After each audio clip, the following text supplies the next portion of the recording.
NEET പുനഃപരീക്ഷാ തീയതി പ്രഖ്യാപിച്ചു. June 21-നാണ് പരീക്ഷ. ചോദ്യപേപ്പർ ചോർച്ചയെ തുടർന്ന് മെയ് 3-ന് നടത്തിയ പരീക്ഷ റദ്ദാക്കിയിരുന്നു. പിന്നാലെയാണ് പുതിയ പരീക്ഷയുടെ തീയതി പ്രഖ്യാപിച്ചിട്ടുള്ളത്. വിഷ്ണു പ്രസാദ് വിവരങ്ങളുമായി. വിഷ്ണു, പരമാവധി കുട്ടികൾക്ക് ബുദ്ധിമുട്ട് കുറച്ചുകൊണ്ട് പരീക്ഷ നടത്തുക എന്നത് മാത്രമേ ഇനിയിപ്പോൾ ചെയ്യാനുള്ളൂ.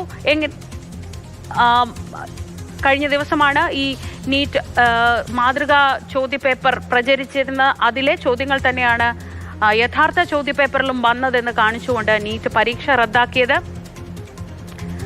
ചോദ്യപേപ്പർ ചോർച്ചയിൽ നിർണായകമായ ചില അറസ്റ്റിലേക്കും അന്വേഷണ സംഘം കടന്നിരുന്നു. പരീക്ഷ റദ്ദാക്കിയെങ്കിലും പുനഃപരീക്ഷാ തീയതി അന്ന് പ്രഖ്യാപിച്ചിരുന്നില്ല. ഇപ്പോൾ ഇതാ തീയതി വന്നിരിക്കുന്നു.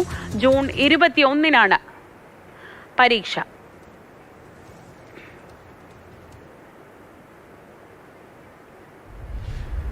ഇപ്പോൾ കേന്ദ്രമന്ത്രി ധർമ്മേന്ദ്ര പ്രധാൻ സംസാരിക്കുന്നു.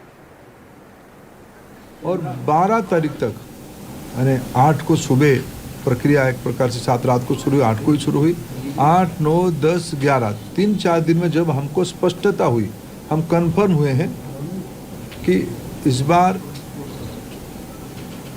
गेस्ट पेपर की आड़ पे क्वेश्चंस बाहर गया है। हम 12 तारीख को छात्रों के हितों में हम नहीं चाहते थे कोई गलत कैंडिडेट एजुकेशन माफियाओं के षड्यंत्र से कोई भी सही छात्र की अधिकार वंचित हो जाए। इसीलिए हम बड़ी जिम्मेवारी के साथ हमने कहा था हम जीरो टॉलरेंस की अप्रोच में चलते हैं। हमने पिछले बार जो विसंगति आई उसमें जो हमने राधा कृष्णन कमेटी गठन हुई थी, पिछले 25 और 26 दोनों साल हमने राधा कृष्णन कमेटी को शब्दशः इम्प्लीमेंट किया। उसके बावजूद भी ये दुर्घटना हुई, इसलिए हमने पहला വിഷ്ണു, പരമാവധി കുട്ടികൾക്ക് ബുദ്ധിമുട്ട് കുറയ്ക്കുക എന്നത് മാത്രമേ ഉള്ളൂ. കാരണം അത്രയേറെ പഠിച്ച് കഷ്ടപ്പെട്ട് നീറ്റ് എക്സാം എഴുതിയ കുട്ടികളാണ്. അവർക്ക് മുന്നിലേക്ക് വീണ്ടും ഒരു പരീക്ഷ വരുമ്പോൾ അതൊരു വലിയ പരീക്ഷണം തന്നെയാണ്.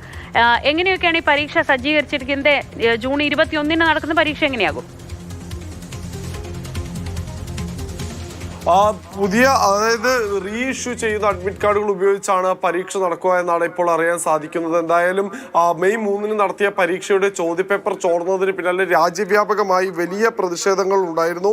ആ പ്രതിഷേധങ്ങളുടെ പശ്ചാത്തലത്തിലാണ് ഇപ്പോൾ ഇത്തരത്തിലൊരു നീക്കത്തിലേക്ക് കേന്ദ്ര വിദ്യാഭ്യാസ മന്ത്രാലയം കടന്നിരിക്കുന്നത്. ഈ നീറ്റ് പരീക്ഷ പുനഃസംഘടിപ്പിക്കണമെന്ന് ആവശ്യപ്പെട്ടുകൊണ്ട് വിവിധ വിദ്യാർത്ഥികൾ ഇത്തരത്തിൽ അപേക്ഷ നൽകുകയും സർക്കാരിനോട് അഭ്യർത്ഥിക്കുകയും ചെയ്തിരുന്നു. ഇതിന്റെ കൂടി പശ്ചാത്തലത്തിലാണ് ഇപ്പോൾ പരീക്ഷ പുനഃസംഘടിപ്പിക്കാനുള്ള തീരുമാനത്തിലേക്ക് എത്തിയിട്ടുള്ളത്.